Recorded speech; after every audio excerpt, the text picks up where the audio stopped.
A warm welcome to the High Performance Human Podcast. It's Andy here. I hope you are all well. I have myself a very, very, very cool guest on this episode. Francesca Dean is a human who is, without comparison, I would have thought that she is inspired not just myself, but many people on Facebook and on Instagram with her efforts at J7 Fitness Academy with Javeno McLean, with all of the work that she's been doing with him.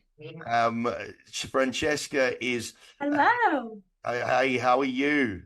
I'm good, thank you. How are you? Hello, everyone. Good day, Australia.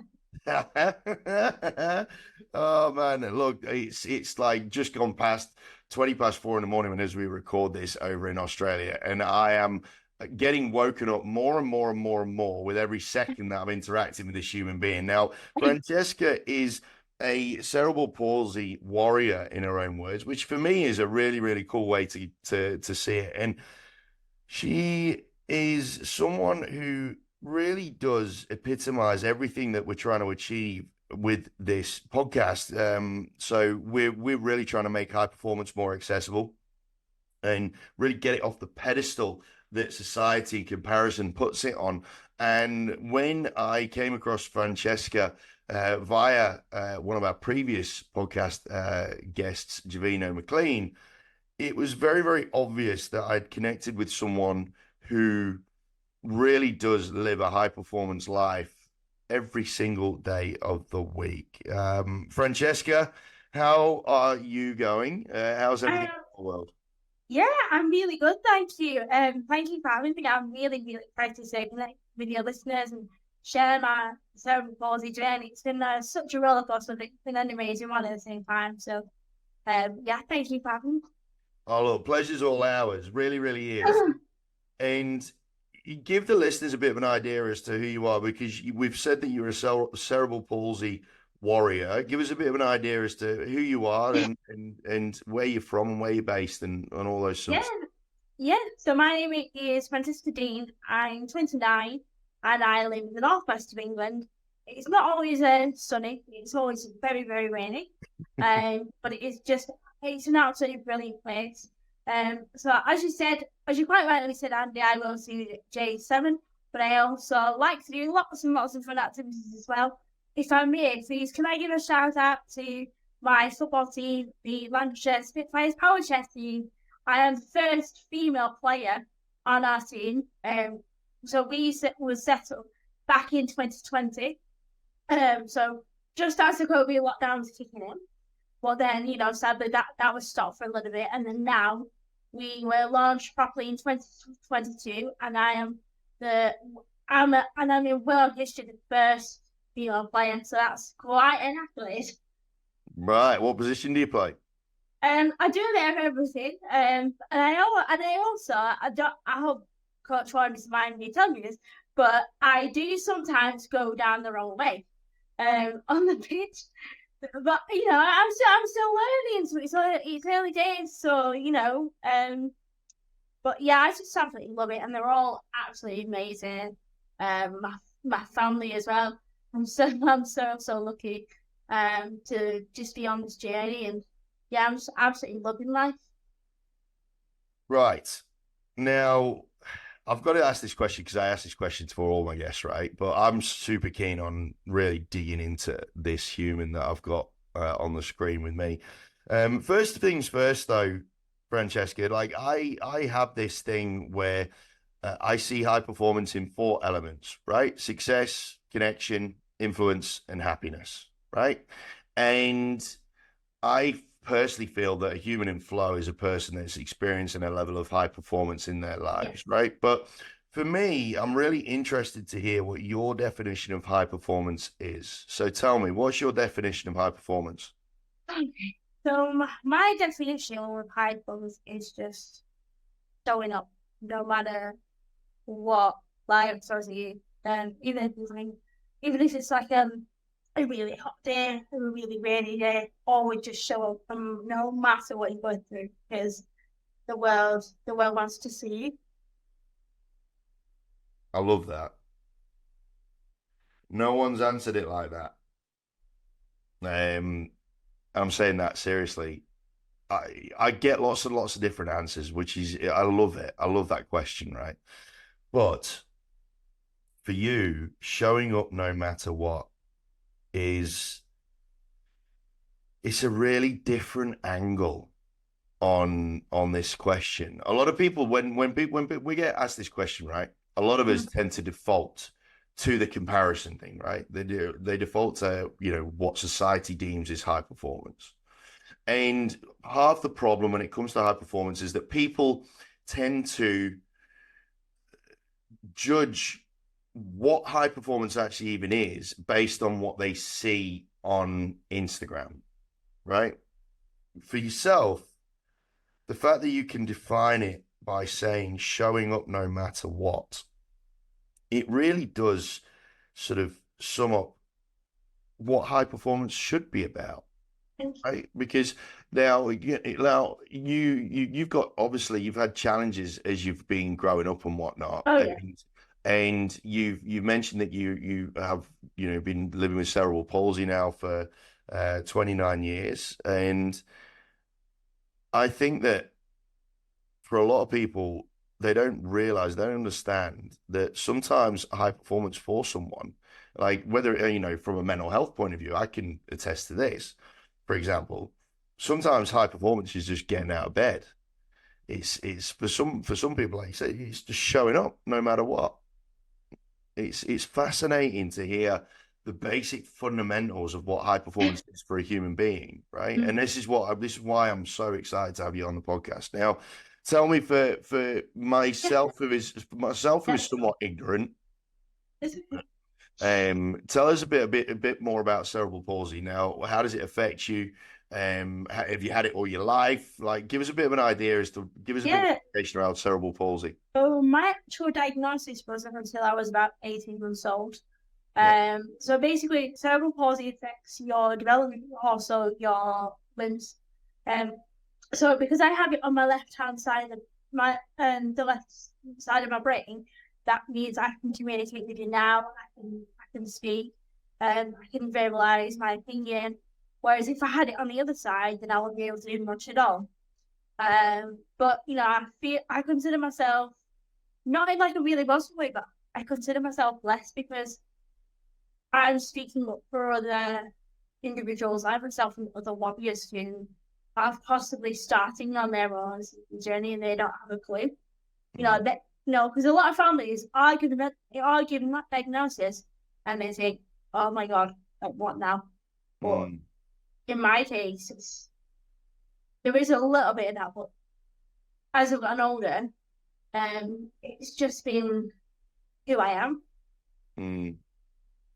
And there's been a lot of positives about it. I mean, yes, there is some negatives in the way that society deems you. Sometimes society sees you as like, oh well, you can't do anything. But with me, that's just not the case. Now, I want to ask you this, right? And I want to get stuck into the meat and veg of this because that is one thing that you've got physical restrictions, right? So you mentioned it's down the left-hand side of your brain. Yeah, so this So, side. so now you mentioned that if it was on the right side of your brain, you wouldn't be able to talk or nothing like that. Why is that? Yeah, because it is basically down to the lack of oxygen that happens when the baby's inside the womb. But basically, when the placenta breaks down, that causes the lack of oxygen. Right. Okay, so it was lack of oxygen when you were being cooked that in your mum's tum that created this concern, right? Now, as you've been growing up, in terms of developmentally, it was as a human being, like as a human, are you still developing normally, except for the fact that you've got inherent issues like with your brain, so the rest of your body develops normally, or tell like absolutely. It's just sometimes I'll have like an involuntary movement here and there, or sometimes I can I struggle with anxiety sometimes, just saying like if something changes, really fast. Then I sometimes have problems making that transition, but apart from that, I'm just me. Yeah. And to be honest, you know what? And I don't feel like I need fixing, because there's a lot of people when their child is being diagnosed with this condition, they're like, oh well, I wish I could do something. I wish there was something that could be done. But actually, I feel like I'm just the way I am. I don't need fixing. Yeah. Have you always been like that, or is this something that you've gotten more recently? Like this attitude of not letting it define you, sort of thing. Like, is this something that you have developed over time, or is this just something that you've just inherently had? You know what? I think it's something that my family have kind of instilled in me. Um, I think because my family had that diagnosis, I think, they just said to me, yeah, you might have CP, but you are normal to us. Like, we wouldn't have you any other way. So I guess that because they've been so strong and because they've kind of marked on, that's how I feel up too. Like, not any different.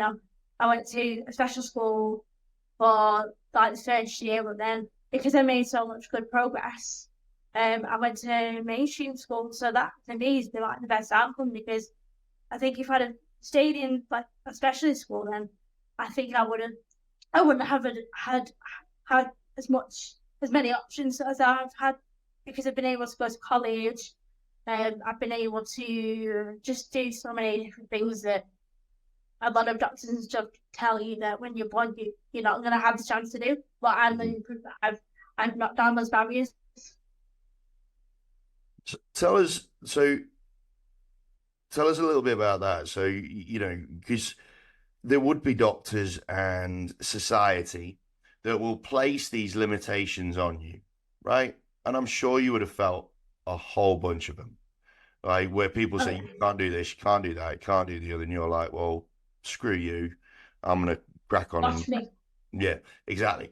Has there been a moment in your journey, or have there been, what moments have you had in your journey when you felt that level of limitation put on you, and it's really tested you? Like, there must be times, because you're incredibly strong character, like clearly you one of them, you clearly have a resolve within your personality that is just beyond most. But surely there must be times when you've been like, what, me, like, really? Like, Yeah. tell me a bit about those times. So what really annoys me is there's a street near where I live, and there's shops and stuff on them, and there's like cafes and stuff, but there's a lack of drop pavements, so there's no accessible pavements to go down on. And some of the paths as well are so cobbled and so old, and I'm like, oh, why do you have to put these barriers in? And it really winds me, because I feel like living with a disability, you're having no barriers anyway, period. And I'm just sick of the way that society treats us. Like, we're not capable of doing this and that. And I'm just like, no, like, and not like, why put people down? I find that fascinating, that I thought you were going to answer that by saying something like a mental hurdle and whatnot, but you've just literally, the way that you are wired is so pure. This is fascinating. The way that you're wired is so pure that you've instantly gone to a very physical thing that's just causing you a literal barrier to entering a shop, like a cobbled street or something, right? That's just, I think that sums you up, really. I mean, I think, in December 2022, I was diagnosed with iron deficiency anemia. So I was spent 2 nights in hospital. That was quite a rough road, but thankfully I'm on a really good journey with that now. But that was quite tough, because I'm not one for being ill. I'm not one to being in hospital. Whereas some of my other friends with CP, they have a lot of hospital visits and they're prone to chest infections and stuff like that. But I just feel lucky that because of that, I've not, because that was quite scary. I feel like I've been able to have another go at speaking my truth. Mm. Right. And what is your truth? What is your truth, right? So you have these really these physical restrictions that society places on you, right? And you get frustrated and whatnot by all those sorts of things, but you have a liberated mind where you just don't see challenges, you don't see hurdles, you just see opportunities. Like Francesca, like what is your truth? Like what is your map of the world? What is your view of the world? Um, I just want the world to be like an inclusive and more cohesive place because look at some of the beautiful things that people them to. You know, I mean, I play for Lancashire Spitfires, and where we're at now compared to when we first started in lockdown is just absolutely unbelievable. I mean, the club is thriving. We have the most underrated teams there in the northwest of England. Shout out Coach Warren Jones, by the way, and everyone else there. They're just absolutely amazing.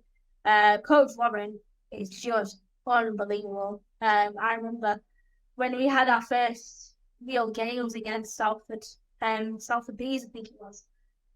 So they were a local team in Manchester, and we were getting absolutely thrashed. I think it was like 6-0 or 7-0, something like that, against the Ouch. team.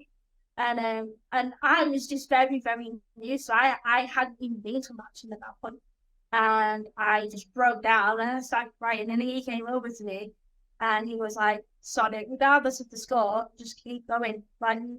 Like you you you do so much. And he was just like, you need to see like the confidence, because I didn't have a lot of confidence when I first started because of what happened in lockdown, because the government was so strict and because there were so many barriers put into place for people with disabilities. So we couldn't go out, and sadly I lost a family member during that time too. So again, but I feel like joining Spitfires, I think it's made me more empowered to tell other parents' stories and tell my own stories, and speak about who we really are as Spitfires. And we're living proof um that there should be any barriers in sport whatsoever. Now you make me laugh every time I see you on one of the videos with Javeno. And Javeno McLean, one of our previous podcast guest team, is an absolute inspiration in himself. But this is how me and Francesca actually met, was through that. And and Yes. and Francesca reached out to us after that episode, and I watch your episodes, your little clips that you have with him, right? Yeah. And for 1.1, you're like personality plus, like it's just off the charts.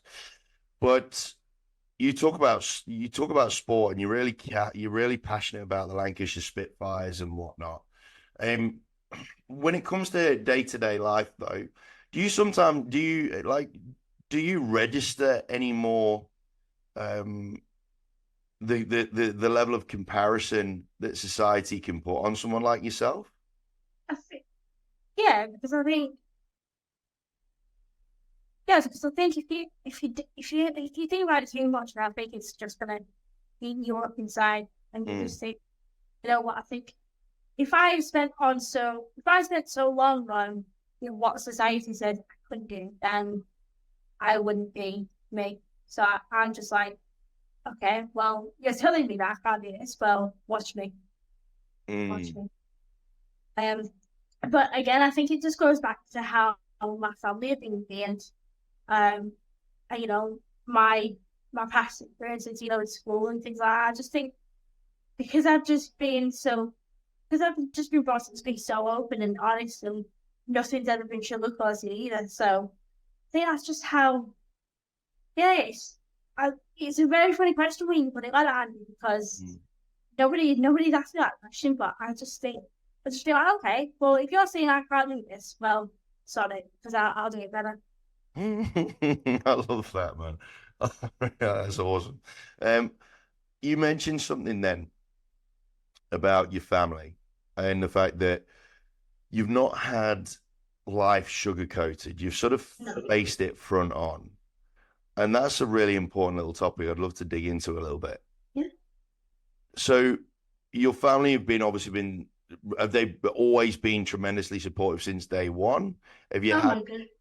have you had have you had family members that have had the best intention in the world, right? But then sometimes judged you and felt that you can't do something because of your cerebral palsy, and then become a bit of a hindrance in that respect even though with all their best intentions.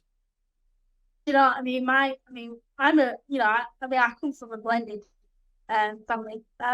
But my mum and my dad have just been so supportive in everything that I've done. Mm. Uh, Another female role model is my grandma, so my dad's mum. She's such a strong lady. Honestly, she really is. If she could run for councillor, she would. Mm. Um, she's honestly, they've just been absolutely amazing, to be honest. I think that's why I've got the spirit that I have, because they're the ones who keep me grounded, and that's worth. I think a lot of society thinks like, oh, she's a little princess and she gets whatever she wants, but that is just not Mm. not. But I think because my mum and dad, I think they've just been my strongest advocates, and my stepmom as well. I think because um they've they've all kind of seen that, and they've heard that, oh, Francesca's had cerebral palsy from day one, and we've had to digest that information. I think it's just made them fight even harder. Mm.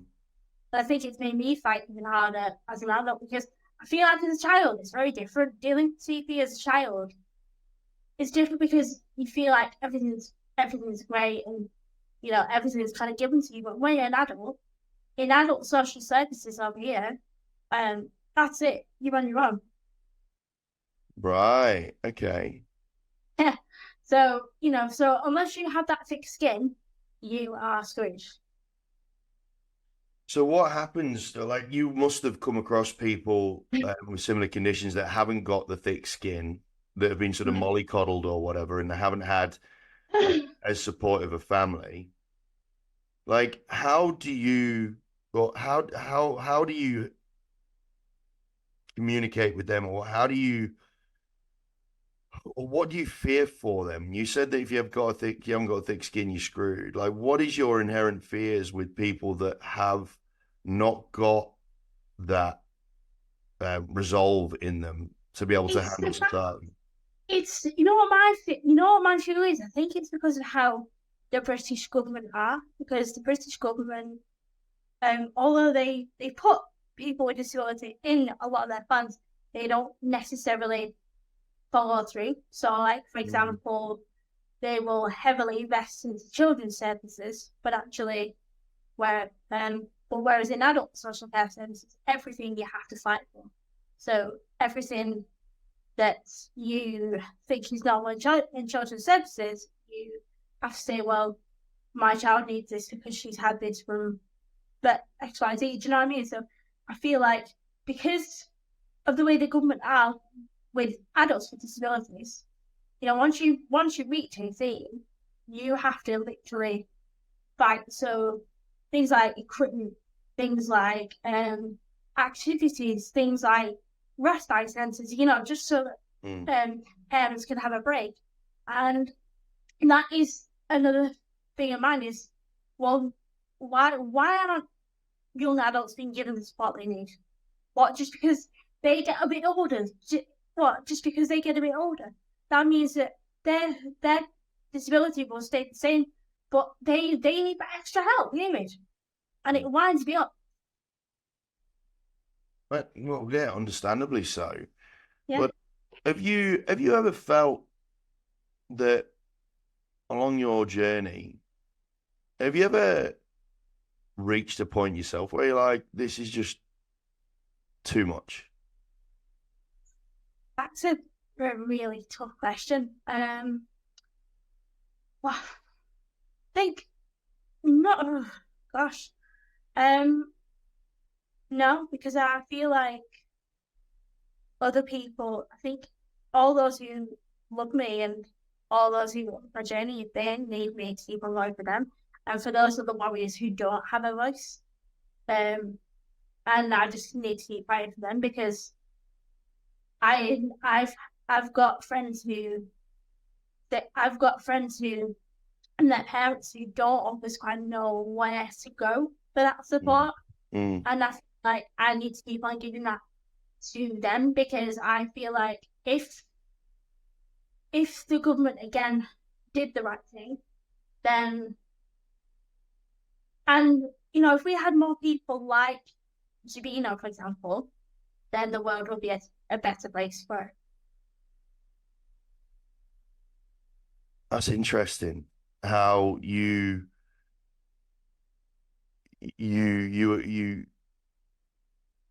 find your purpose because of the fact that you live at times for others. You live for those around you, not just for yourself. Which is an interesting one, right? Because I've got this thing with, you know how like in society there's all this stuff about self-improvement and self-awareness and self this and self that. You know how like all this, everyone's on this journey for self-improvement and alignment and blah blah blah. And I have this thing where I actually think that that's becoming a real problem. And there's comparisons. There are some correlations between growth in mental health issues and growth in self. The word self. You talk about your life is you live your life at times because you have those around you that rely on you being a voice, being as someone who is an example of what could be for people with cerebral palsy. I find that really interesting. Like, I Yeah. mean, because what lights up you? Like, you talk about lots of other people in the Spitfires and all that sort of stuff, but what lights up Francesca Dean? Like, Um. you. Yeah. Well, I love like going out for meals. I love shopping. I love cooking as well. Um. It's just I love to just do like the simple thing, like I don't know, like go and get my nails done once in a while, or chicken sausage in my hair, or just simple, just simple literally stuff. Do you know what I mean? But yeah, I just love. Yeah, I'm not really into like.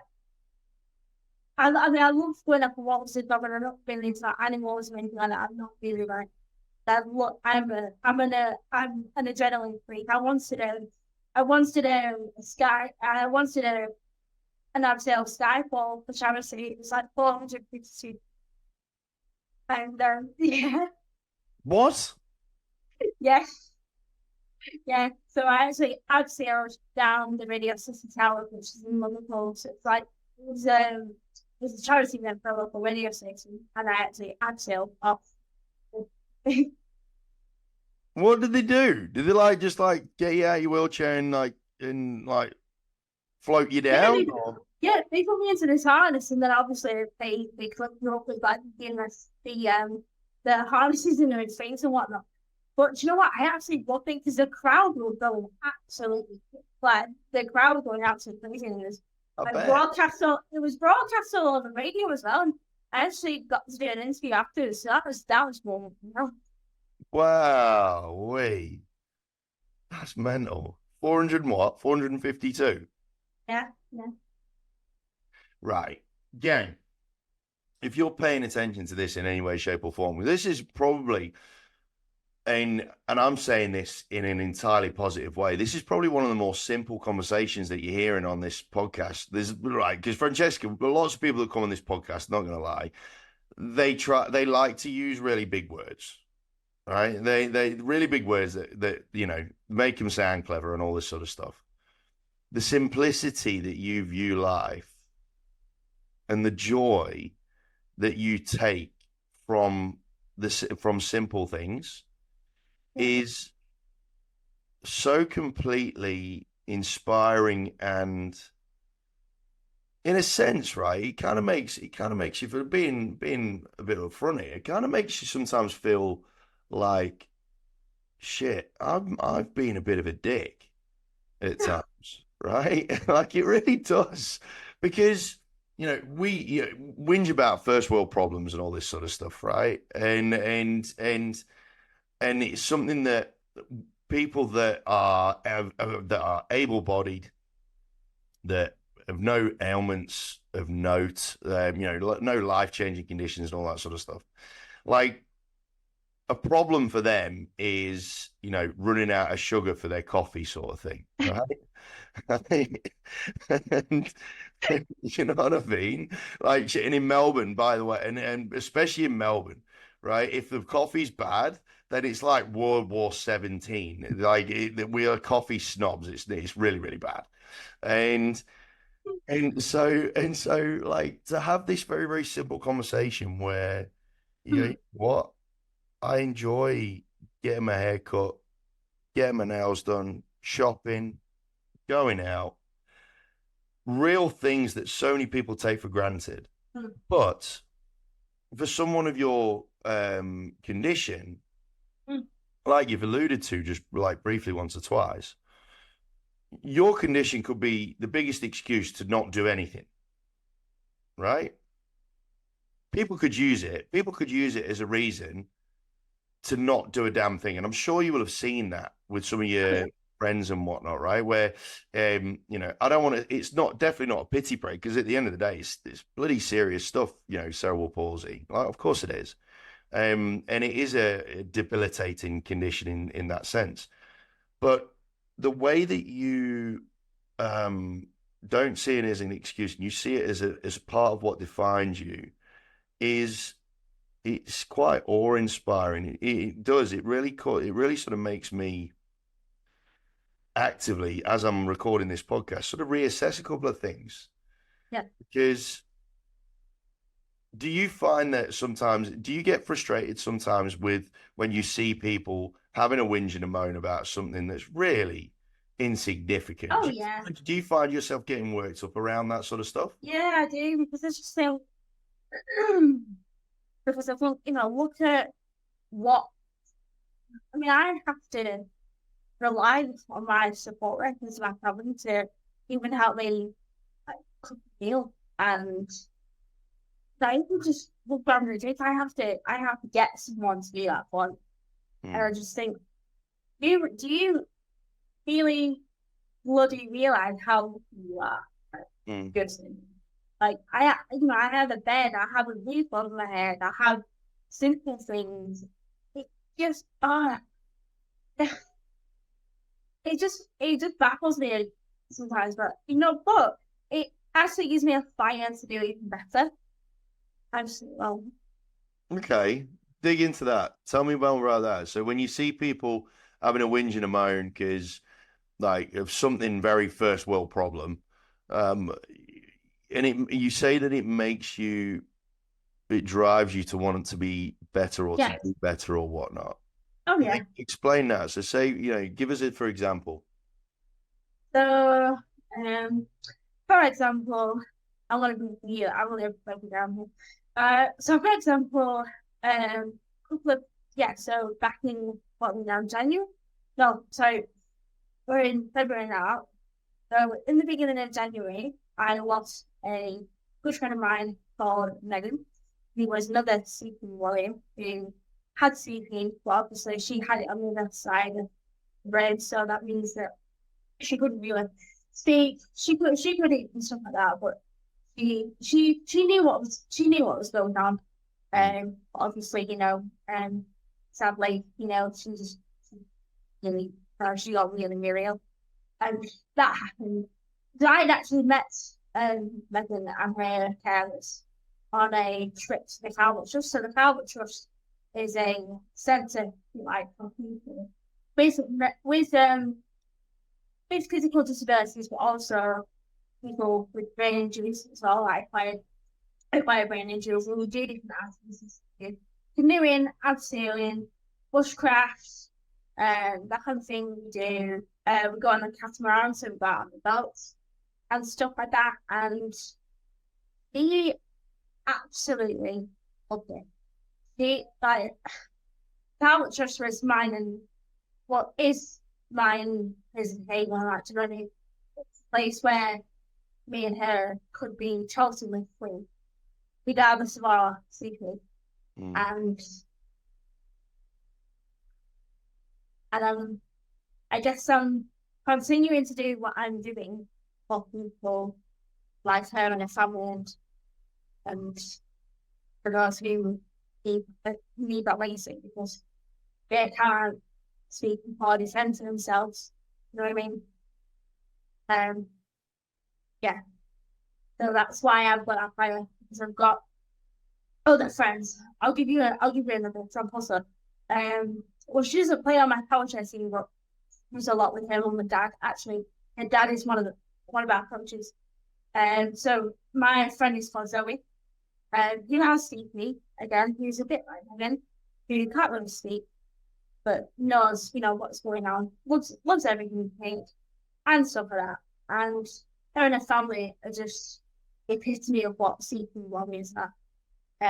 As soon as I was in, um, and again, for the Spitfires, I mean, there's so many families who come to us, who don't yet quite know the world around them, and I feel like it's my duty, my responsibility to do that for them, because a lot of parents and carers just don't know where that support system is, and we are here to provide that for them. Mm. Is there anything that you find yourself envious of? Like, is there anything that you sort of look at sometimes and wish that you could do? Um, oh, um, I'd like to do, I would like to do a few more, like crazy activities. So like the abseil thing that I just mentioned earlier, the charity one. Mm. Like to talk about that. But, again, at the end of the day, it's not about, for me, it's not about the physical thing, because that's something that I was never blessed with anyway. I was just blessed in my wheelchair, but I just focus on what you can do rather than the negative. Do you find that it's because you will obviously meet people, for example, that they could have a stroke, for example. So they could have been perfectly fine, they've had a stroke, and then all of a sudden they have physical impairments that prevent them from doing X, Y, and Z. Do you Mm. find that having been born with it, there's obviously for yourself, you've not had any different, so therefore your measure of high performance is made from where you started at the very, very beginning. Whereas for some people, there would be that sort of real shock to the system whereby they were walking around able-bodied, and then all of a sudden they've been struck down with something, and now they're in a similar spot. Do you talk to those people and really notice the difference, because they've experienced a different life essentially prior to anything going on? It's what's so funny, because the amount of people that stop me, when I'm in the supermarket and say, "Oh, you can drive a wheelchair better than I drive my car." And it's just like Mm. really stupid, but for good purpose. You people, you have no idea what Mm. it's like to be in my situation. And I mean, I know they're just trying to be. I mean, I know they're trying to be funny and they're trying to make a joke about it. I just think, yeah, like really. Mm. Um, but no, it is funny. Like some of the things that I do get out and about. But what annoys me is when I'm out with my support workers. By the way, I just want to mention my support worker, my support team. They're absolutely fantastic. And I have five of the very best midfield girls who you could ever possibly wish for. They're another one of my advocates who really believe was I what they're doing and they do the job because they really care. But like they will say, but sometimes I'll go out in the supermarket, I'll do whatever, and they'll go, "What's wrong with this lady?" And then there, I'm I'm here, I'm water, and my carers will turn around and go, "Well, ask Francesca." You know what I mean? You know what I mean? It's just shit like that that just makes me so mad because they just say, and I am here, I do have a voice, Mm. although I do come on wheels. You know what I mean? It's just stuff like that. It gets me so wound up. So would you, because I mean our conversations that we've had and whatnot, and you've sort of given me carte blanche to ask whatever I want to ask and whatnot, which I think is wicked. Do you just sometimes wish that people would just talk to you like a normal human being, and less like someone that's like, you know, framed by a wheelchair and all this sort of stuff? Because you are an incredibly, you've got some personality, man. Like you know, it'd be one of those ones. It'd be very easy to go and have a laugh with you down the pub or wherever, right? Like, do you sometimes find that people misplace their sympathy, for want of a better word? Yeah. And I just think, don't bloody look at me as a pretty face. Mm, Think of me as something. Think of me as someone that creates something good for yourself. You know what I mean? Like, I want to be, I want to be a lasting legacy for people who don't feel confident enough to at their own journey to do that. You know, I want people to look at me and think, well, she's doing it, so why can't I? Or like, I want people to look at my disability and go, well, yeah, we may have been given that diagnosis, but yeah, there is hope. There is life. yeah. That's I think that this for me is a very this is a conversation that I think will make a lot of people reflect on Mm. their own behaviors and whatnot, because I think that society, this is the comparison thing, right? So I compare, or you know, we compare able-bodied people compare themselves to people with disabilities, and instantly they feel that the person with a disability, from their mind, is at a complete disadvantage in life, right? Whereas your perception of the world, your view of the world, is one that you have no boundaries, like you have no real restrictions on how you run your life, Yeah. and you are no less capable than anybody else that, you know, can walk around or do whatever, right?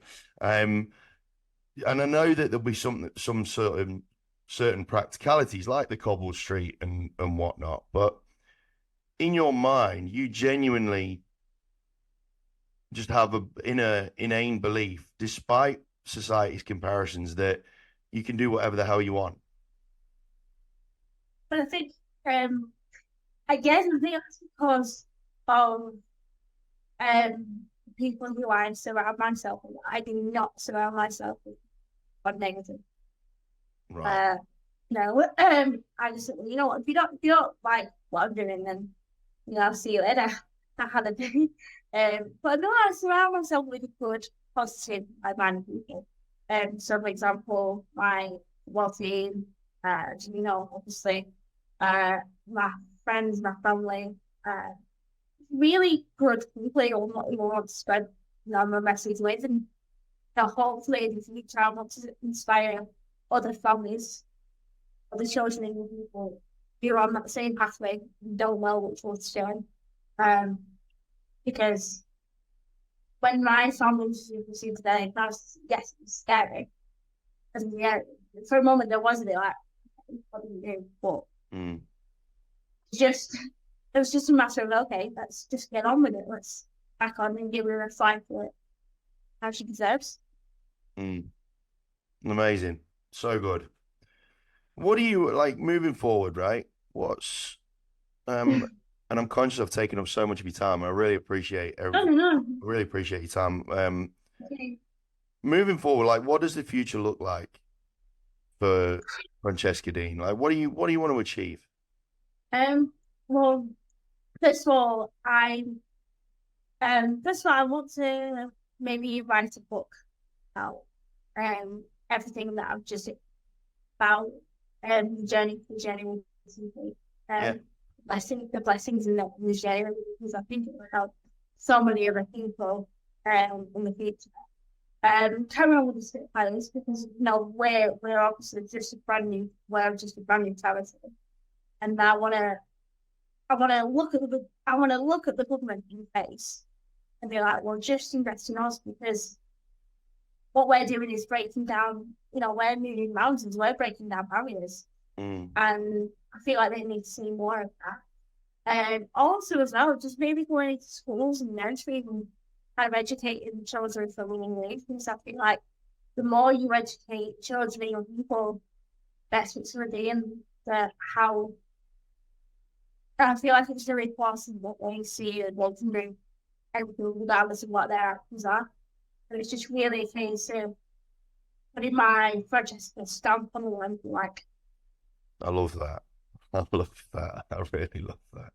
I want to put my Francesca stamp on the world. I tell you what, the world will be better with a Francesca stamp anyway, to be honest. So that's all fine by me. Now, Francesca, one thing that I always ask guests before we close the show is if there was one thing that you feel is missing from your world at the minute that can help you achieve the level of high performance that you want to achieve, what would that be? But for you, what would that be? Like, you've got your goals there that you want to write a book, you want to inspire more people, you want to educate more people and whatnot. And Yeah. what is one thing from Francesca, like not physically, but like within your capacity, what's one thing that Francesca wishes or wants to improve within herself in order to Um, get to that level of high performance? just to be, just to continue to be an independent badass, to be quite honest. Just to continue to shine my light on the world because I feel like a lot more people can really things kind of navigate that pathway for them. Mm. And I think if I can do that by educating and inspiring, working with you, working with the guys, working with my family, then I feel like I would do my job then. I can't tell you how grateful I am to have spent a bit of time with you, Francesca. Guys, you can't see, if you just listen to the podcast, you can't see my screen. And this huge Cheshire cat like grin that I'm copying is quite incredible. Like, and I'm not saying that in a patronizing way. It's one of those ones where I think that if you don't genuinely feel someone's aura, then whatever you have to say can be patronizing, right? Like I just believe that your Yeah, aura really does represent who you are more than anything else.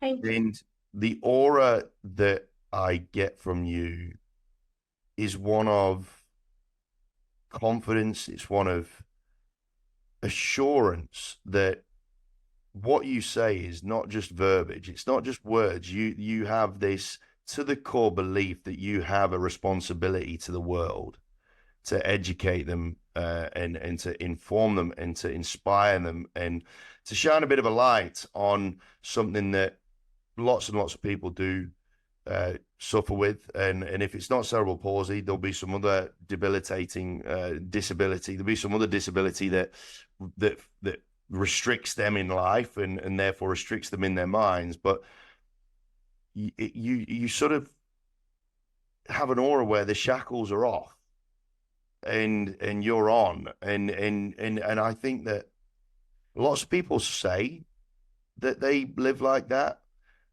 but very people do it in reality. And you live with your shackles off.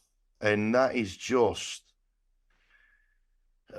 refreshing is an understatement, man. It really, really is. I mean, I shackle myself like I have, whether you call it first world problems or whatnot. And, people, at the end of the day, people's problems are people's problems, right? So let's not belittle in the same breath. And we don't want to compare, and we don't want to say, look, you've got it sweet, look at me, da da da da. So we don't want to fall into that trap of making those sorts of comparisons. But your aura clearly has no bounds, and it is just the best. Thank you. And I that's something that I'm learning. I've learned that from you just off this little conversation. Like Oh, thank you very much. your aura has no bounds. And I think in our journey towards high performance, gang, I reckon that's the thing that I'm going to learn from this. And I think that's certainly something that you guys should learn, and really reflect on, is what really is shackling you from doing exactly what it is that you want to do. Because that's how Francesca's running her life. And it goes without saying, of all the people that have got excuses, Francesca's probably got more than most. And yet, she's probably one of the people that doesn't really even consider them as excuses, but more like reasons to grow and reasons to show up. And showing up no matter what is probably one of the more profound definitions of high performance that I think we all need to spend a little bit of time just marinating on, because that's quite an incredibly succinct way of putting it. So, Francesca, I can't thank you enough, though. I really. Oh, thank you very, very much. You're absolutely amazing. This is not the last conversation we'll have. I am No. sure of that. And when I come over to Manchester later on in the year, hopefully we get to say hello, and we get Yes, to please meet in come see person. us. Yeah. We'll definitely look at doing that. And is there any, before I let you go, is there any sort of last message that you want to get out there? Because I'd love to leave the final words with you. Just just always believe in yourself, and the rest will follow. And for those who don't like the way that disability is seen, remember disability is just a journey, not your destination. The end, gang. That's a mic drop right there. Team, on behalf of Francesca and myself, stay safe, stay healthy, stay happy. Take the shackles off your life, man, because Francesca's showing us the way. All the best, gang. Thank you.